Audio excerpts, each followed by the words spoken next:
Question number 76, निम्नलिखित में से अभिज्ञान का संबंध किससे है? ए कथानक, बी चरित्र, सी अभिनय और डी गीत। तो आंसर है अभिज्ञान का संबंध कथानक से है, सब्जेक्ट से है। अभिज्ञान संबंध अरस्तु की मान्यता में आया हुआ है। यह शब्द यूनानी भाषा के अग्नोरिसिस का हिंदी अनुवाद है। अभिज्ञान का शाब्दिक अर्थ होता है ज्ञान की परिणति। अभिज्ञान दुखांतक के अंतर्गत कथानक के पात्रों के मन में प्रेम और अथवा घृणा का भाव जागृत करता है। ठीक है। क्वेश्चन नंबर 77, कमलेश्वर ने नई कहानी के बारे में क्या कहा है? एक, नई कहानी आग्रहों की कहानी नहीं है। सेकंड, उसमें विभिन्न स्तरों पर आज के यथार्थ को ही पकड़ने की चेष्टा है। थर्ड, उसका केंद्रीय पात्र जीवन को बहन करने वाला व्यक्ति है। फोर्थ, व्यक्ति के मन में राग विराग की अभिव्यक्ति होती है। इसका आंसर है सी, फर्स्ट एंड थर्ड। नई कहानी आग्रह की कहानी नहीं है और उसका केंद्रीय पात्र है जीवन को बहन करने वाला व्यक्ति। कमलेश्वर का नई कहानी के संदर्भ में कथन है, नई कहानी आग्रह की कहानी नहीं है तथा उसका केंद्रीय पात्र है जीवन को बहन करने वाला व्यक्ति।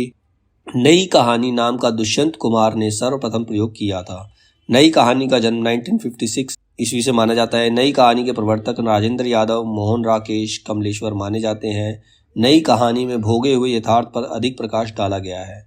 पूर्ववर्ती कहानी पूर्वाग्रह से युक्त होती थी, लेकिन नई कहानियां किसी भी तरह के पूर्वाग्रह से मुक्त थी। नई कहानी का शास्त्र के अस्तित्ववाद का प्रभाव दिखाई देता है। क्वेश्चन नंबर 78, जन्म वर्ष के अनुसार निम्नलिखित रचनाओं का सही क्रम क्या है?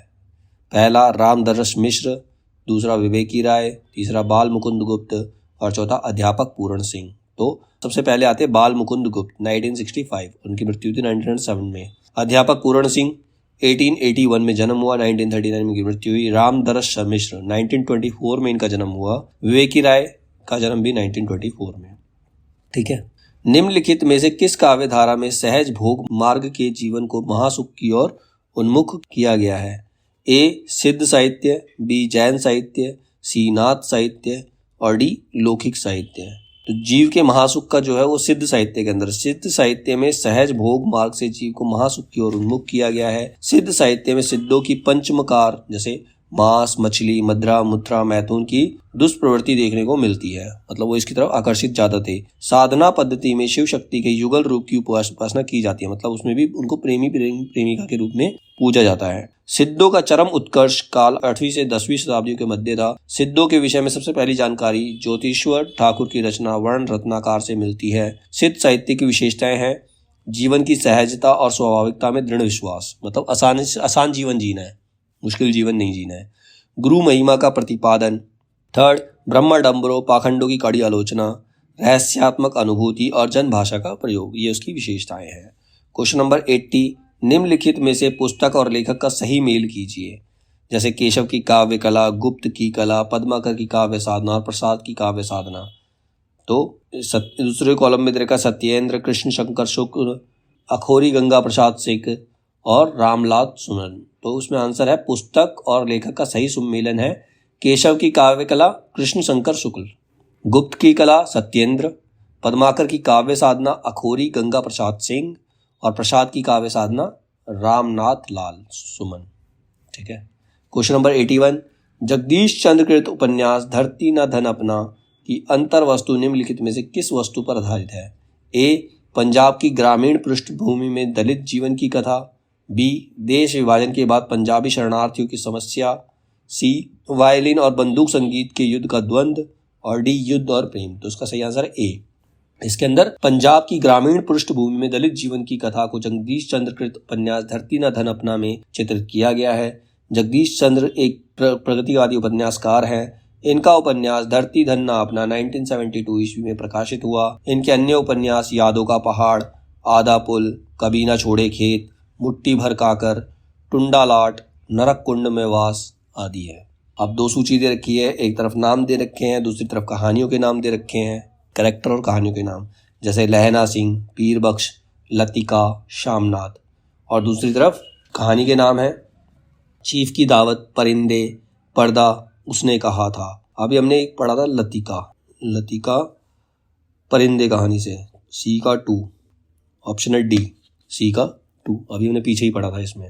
ठीक है, तो इसका आंसर है सी का 2 यानी डी पार्ट है। ए का 4 लैना सिंह जो उसने कहा था। इसके कहानीकार है चंद्रधर शर्मा गुलेरी। पीर बख्श पर्दा कहानी से है, इसके कहानीकार यशपाल है। लतिका परिंदे कहानी से है, इसके रचनाकार निर्मल वर्मा है। और जो श्यामनाथ है वो चीफ की दावत भीष्म साहनी से, ये भी पता था चीफ की दावत श्यामनाथ है। ठीक है। क्वेश्चन नंबर 83, बकरी नाटक से संबंधित सही तथ्य कौन से हैं? यह स्वतंत्रता युद्ध हिंदी व्यंग्य नाटकों में सर्वाधिक महत्वपूर्ण है। इसका कथ्य बिखरा हुआ नहीं है। इसके गीत साधारण कोटि के हैं। इसमें नौटंकी शैली का प्रयोग किया गया है। तो उसका आंसर है डी, फर्स्ट एंड फोर्थ। बकरी नाटक स्वतंत्र यात्रा और हिंदी व्यंग्य नाटकों में सर्वाधिक महत्वपूर्ण है और इसमें नौटंकी शैली का प्रयोग किया है। दोनों कथन बकरी नाटक से संबंधित सही तथ्य हैं। बकरी नाटक सर्वेश्वर दयाल सक्सेना की कृति है। सर्वेश्वर दयाल सक्सेना जनवादी नाटककार है। इनके नाटक लोक नाट्य शैली में आबद्ध हैं। इनके 3 नाटक जैसे बकरी 1974, लड़ाई 1979, अब गरीबी हटाओ हैं। बकरी नाटक 1975 ईस्वी में आपातकाल में 1 वर्ष पहले प्रकाशित हुआ। इसमें 2 अंक हैं और प्रत्येक अंक में 3-3 दृश्य हैं। इस नाटक की रचना और प्रदेश की नौटंकी शैली में हुई है। इस नाटक में जनवादी चेतना, राजनीतिक व्यंग, आम आदमी की व्यथा, भ्रष्टाचार और विसंगति का चित्रण है। क्वेश्चन नंबर 84, अंधा युग युयुत्सु की चिंता क्या है? ए, अन्याय का प्रतिकार। बी, पांडव पक्ष में चले जाने को लेकर पश्चाताप। सी, मानव भविष्य की रक्षा। और डी, शाप मुक्ति। तो उसकी चिंता का कारण है मानव भविष्य की रक्षा। अंधा युग में युयुत्सु की चिंता मानव भविष्य की रक्षा है। अंधा युग 1954 में आया। इसके नाटककार है धर्मवीर भारती। इसमें महाभारत के अवसान के बाद की स्थिति का चित्रण पाया जाता है। इसके पात्र महाभारत कालीन है। कृष्ण, अश्वत्थामा, युयुत्सु, संजय, गांधारी, कृपाचार्य, ये सभी पात्र महाभारत से लिए गए हैं। क्वेश्चन नंबर 85, घनानंद की कविता में निम्नलिखित में से कौन सी विशेषता नहीं पाई जाती? ए, भाषा की लाक्षणिकता। बी, भाषा की व्यंजकता। सी, उक्ति वैचित्र्य। और डी, संध्या भाषा। तो संध्या भाषा नहीं मिलती इसमें। घनानंद की कविता में संध्या भाषा की विशेषता नहीं पाई जाती। घनानंद की कविता में लौकिक प्रेम और विरह वर्णन की सर्वोपरि विशेषता पाई जाती है। इनकी कविता में भाषा की लाक्षणिकता, भाषा की व्यंजकता और उक्ति वैचित्र्य की विशेषता पाई जाती है। घनानंद की कविता की एक विशेषता घनानंद द्वारा प्रयुक्त मर्मोक्तियां भी हैं। क्वेश्चन नंबर 86, इसमें कथन दे रखा है, उसका रीजन दे रखा है। कथन है, कविता मनुष्य के हृदय को शुद्ध करती है। इसका रीजन क्या है? मनुष्य के हृदय में प्रकृत अवस्था कविता से संबंध है। तो उसका आंसर है ए सही है, बी भी सत्य है और बी जो है, आर जो है, ए की सही व्याख्या भी है। कविता मनुष्य के हृदय को शुद्ध करती है क्योंकि मनुष्य के हृदय में प्रकृत अवस्था कविता में संभव है। कथन ए और कारण आर दोनों सही है। आर ए की सही व्याख्या भी है। क्वेश्चन नंबर 87, अरे यायावर रहेगा याद में सम्मिलित है कौन? माजुली, धरती का धनी, 20वीं सदी का बाणभट्ट, बहता पानी निर्मला। तो अरे यायावर रहेगा याद यात्रा वृत्तांत है जिसमें लेखक सच्चिदानंद हीरानंद वात्स्यानंद यानी कि आ गया है। इसके अंतर्गत सम्मिलित यात्रा वृत्तांत निम्नलिखित है। परशुराम के तुर्रम खां, किरणों की खोज में, देवताओं के अंचल में, मौत की घाटी में, एलोरा माजी और बहता पानी निर्मला। तो उसका आंसर है डी, पहला और फोर्थ, माजुली और बहता पानी निर्मला। ठीक है। क्वेश्चन नंबर 88, निम्नलिखित काव्य ग्रंथों का सही अनुक्रम क्या है? उदिता, चांद का मुंह टेढ़ा है, चिंता और संसद से सड़क तक। तो उसका सही आंसर है डी, 3, 2, 4, 1। काव्य ग्रंथों का सही अनुक्रम है चिंता। सबसे पहले चिंता 1924 अगय ने लिखा। चांद का मुंह टेढ़ा है 1964 गजानन माधव ने लिखा, जिनको मुक्ति बोध भी कहते हैं। संसद से सड़क तक आता है 1972 सुदामा पांडे, जिनको हम धूमिल भी कहते हैं। उदिता 1980 जिसके राइटर है शमशेर बहादुर सिंह। क्वेश्चन नंबर 89, निम्नलिखित में से कौन ईदगाह कहानी के पात्र नहीं है? पहला जुम्मन शेख, महमूद, भजन सिंह और मोहसिन। तो आंसर है इसका बी, फर्स्ट और थर्ड। जुम्मन शेख और भजन सिंह इसके करेक्टर नहीं है। जुम्मन शेख और भजन सिंह ईदगाह कहानी के पात्र नहीं है। ईदगाह कहानी में के लेखक मुंशी प्रेमचंद है। इसके पात्र है अमीना जो दादी है, हामिद पोता है, मोहसिन दोस्त है, महमूद भी दोस्त है, नूरे दोस्त है, सम्मी दोस्त है। जुम्मन शेख पंच परमेश्वर कहानी का पात्र है। क्वेश्चन नंबर 90, नागमती वियोग खंड से संबंधित सही तथ्य क्या है? यह 12 मासा शैली में लिखा गया है। सेकंड, 12 मासा की शुरुआत जायसी ने की। थर्ड, जायसी ने जेठ अषाढ़ी नामक 13वें महीने का भी उल्लेख किया है। फोर्थ, नागमती के आंसुओं से सारी सृष्टि भीगी हुई जान पड़ती है। तो चीज का सही आंसर है ये 12 मासा शैली में लिखा गया है और नागमती के आंसुओं से सारी सृष्टि भीगी हुई जान पड़ती है, ये सही है। मलिक मोहम्मद जायसी कृत पद्मावत महाकाव्य में नागमती की विरह विदिग्ध हृदय की संवेदनशीलता का उत्कर्ष देखने को मिलता है। नागमती की विरह वर्णन में जैसे व्यथा स्वयं की मुखरित होने लगती है। नागमती वियोग खंड में 12 मासा वर्णन के साथ साथ नागमती के आंसुओं की सारी सृष्टि से भीगी जान पड़ती है। अब पैसेज दे रखा है, इससे रिलेटेड क्वेश्चंस होंगे। पैसेज क्या दे रखा है, पैसेज पढ़ लेते हैं पहले। यदि किसी देश का बाह्य रूप सम्मान्य योग्य और सुंदर नहीं बन सका तो समझना चाहिए कि उस राष्ट्र की आत्मा में एक उच्च जगत का निर्माण किया जाना शुरू नहीं हुआ है, अर्थात वह सच्चे साहित्य के निर्माण का श्री गणेश नहीं हुआ है। साहित्य ही मनुष्य के भीतर से सुसंस्कृत और उन्नत बनाता है और तभी उसका बाह्य रूप भी साफ और स्वस्थ दिखाई देता है, और साथ ही बाह्य रूप के साफ और स्वस्थ होने से आंतरिक स्वास्थ्य का भी आरंभ होता है। दोनों ही बातें अन्योन्याश्रित हैं, मतलब एक दूसरे पर डिपेंड है। जबकि हमारे देश में नाना भांति के कुसंस्कार और गंदगी वर्तमान है, जब हमारे समाज का आधा अंग पर्दे में ढका हुआ है, हमारी 90% जनता 90% जनता जो है अज्ञान के मलबे के नीचे दबी हुई है, तब हमें मानना चाहिए कि अभी दिल्ली बहुत दूर है। हम साहित्य के नाम पर जो कुछ कर रहे हैं और जो कुछ दे रहे हैं उसमें कहीं बड़ी भारी कमी रह गई है। हमारा भीतर और बाहर अब भी साफ स्वस्थ नहीं है। साहित्य की साधना तब तक बंदे ही रहेगी जब तक हम पाठकों में एक ऐसी अदमनीय आकांक्षा जागृत ना कर दें जो सारे मानव समाज को भीतर से और बाहर से सुंदर सम्मान योग्य देखने सदा व्याकुल रखे। अगर यह आकांक्षा जागृत हो सकी तो हम में से प्रत्येक अपनी अपनी शक्ति के अनुसार उन सामग्रियों को जरूर संग्रह कर लेगा जो उक्त इच्छा की पूर्ति की सहायक है। अगर यह आकांक्षा जागृत नहीं हुई तो कितनी भी विद्या क्यों ना पड़ी हो, वह एक जंजाल मात्र सिद्ध होगी और दुनियादारी और चालाकी का ढकोसला ही बनी रहेगी। जो साहित्यिक निष्ठा के साथ इच्छा को लेकर रास्ते पर निकल पड़ेगा वह स्वयं अपना रास्ते खोज निकालेगा। साधना की अल्पता से कोई महती इच्छा आज तक नहीं रुकी है।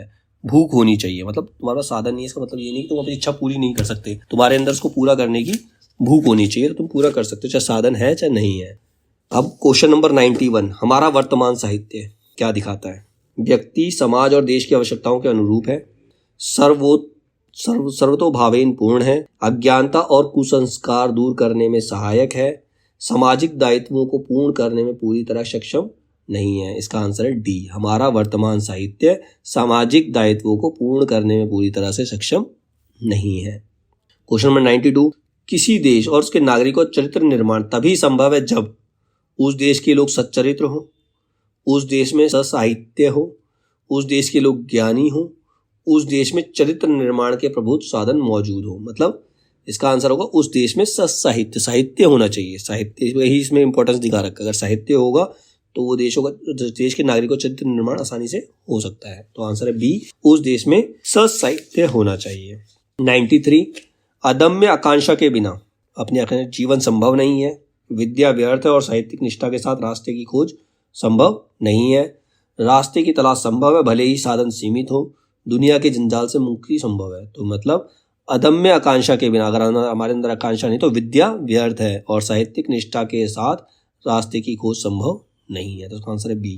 ठीक है, इस अनुच्छेद में वर्णित अन्योन्याश्रित बातों का मूल है। अन्योन्याश्रित बातों का मतलब क्या है? साहित्य के द्वारा मनुष्य को अंतर बाह्य सुसंस्कृत और उन्नत बनना, साहित्य के द्वारा मनुष्य के आंतरिक गुणों का विकास संभव नहीं है, मनुष्य के अंतर बाह्य संस्कार और स्वास्थ्य के लिए साहित्येतर साधन आवश्यक है, मनुष्य के बाहरी रूप को सुंदर और स्वस्थ बनाना। इसका आंसर है ए, साहित्य के द्वारा मनुष्य को अंतर बाह्य सुसंस्कृत और उन्नत बनाना है। अन्योन्याश्रित बातों का मूल है साहित्य के द्वारा मनुष्य को अंतर बाह्य सुसंस्कृत और उन्नत बनाना, क्योंकि हमारे देश में नाना भांति के कुसंस्कार और गंदगी वर्तमान है, जबकि हमारे समाज का आधा अंग पर्दे से ढका हुआ है। क्वेश्चन नंबर 95, साहित्य साधना की अनुवर्तता का कारण क्या है?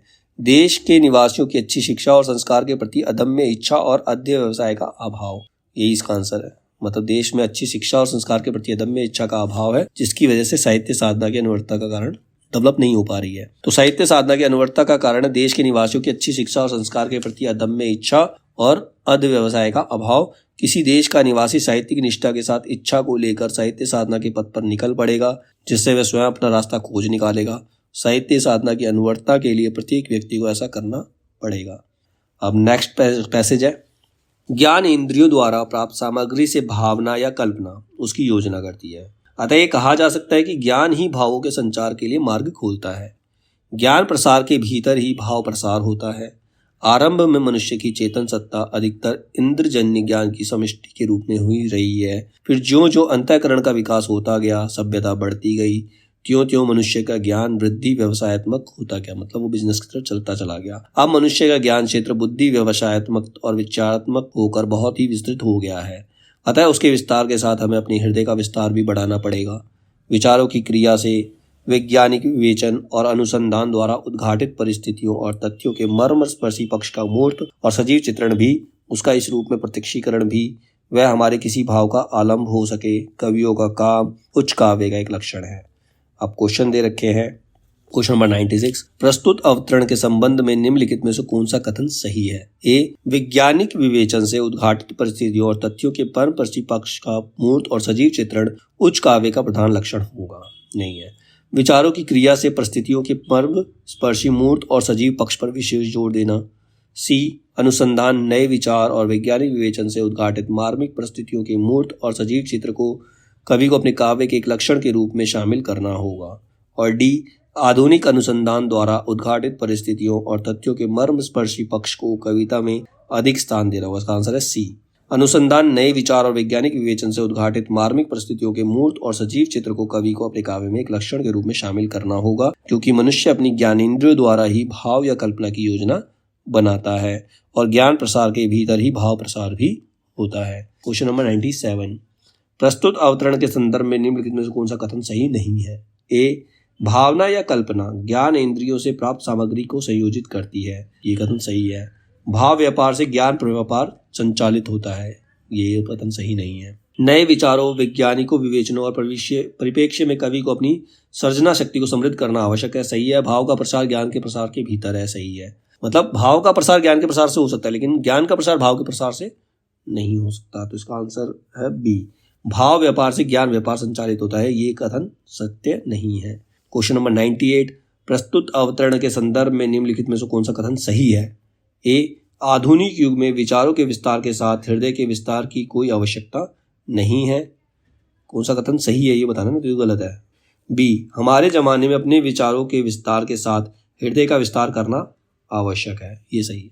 लास्ट लाइन में लिखा था ना, हमें भाव के विचार के साथ, हमें जमाने में अपने विचारों के विस्तार के साथ हृदय का विस्तार भी करना आवश्यक, तो इसका ये कथन सही है। क्वेश्चन नंबर 99, प्रस्तुत अवतरण के आधार पर निम्नलिखित में से कौन सा कथन सही नहीं है? ए, ज्ञान प्रसार और भाव प्रसार परस्पर संबंधित है। ज्ञान प्रसार के दायरे से भाव प्रसार परे है। ज्ञान प्रसार के भीतर भाव प्रसार होता है। ज्ञान की स्थिति भाव की स्थिति की पूर्ववर्ती है, उसका आंसर है बी, ज्ञान प्रसार के दायरे से भाव प्रसार बाहर है, यह कथन असत्य है, यह कथन गलत है। क्वेश्चन नंबर 100, प्रस्तुत अवतरण के संदर्भ में निम्नलिखित में से कौन सा कथन सही है? ए, सभ्यता के बढ़ने से मनुष्य के भाव अधिक व्यापक हो गए हैं, ये बात तो सही। कौन सा कथन सही है? सभ्यता के बढ़ने से मनुष्य के भाव अधिक व्यापक हो गए हैं, नहीं। सभ्यता के बढ़ने के साथ मनुष्य की बुद्धि और भाव दोनों क्षय हो गया है, ऐसा भी नहीं है। सभ्यता के विकास के साथ हमें सिर्फ बुद्धि की जरूरत रह गई है, नहीं, हृदय की भी जरूरत है, हृदय का विचार करना पड़ेगा। डी, सभ्यता के विकास के साथ मनुष्य के विचार अधिक व्यापक हो गए, ये सही है। सभ्यता का जैसे जैसे विकास हुआ है तो उसके विचार जो है वो और अधिक व्यापक हो गए हैं। सभ्यता के विकास के साथ मनुष्य के विचार अधिक व्यापक हो गए हैं, क्योंकि मनुष्य के अंतःकरण का विकास जब हुआ तो मनुष्य की सभ्यता में भी विकास हुआ और साथ ही साथ मनुष्य का ज्ञान और बुद्धि व्यवसायत्मक होता गया।